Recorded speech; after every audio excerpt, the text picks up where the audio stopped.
तर धाराशिवच्या तेरमधून अर्चना पाटील विजयी झाल्याची माहिती ही समोर येते। शरद पवार गटाच्या सक्षणा सलगर पराभूत झाल्याची माहिती समोर आलेली आहे।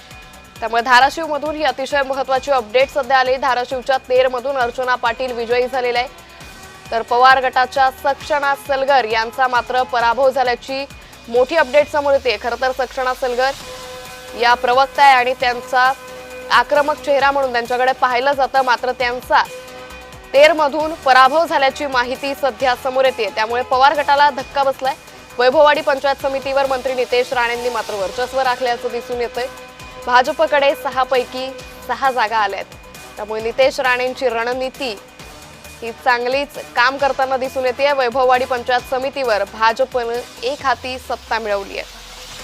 वैभववाडी पंचायत समितीवर मंत्री नितेश राणेंनी आपलं वर्चस्व राखलेलं आहे।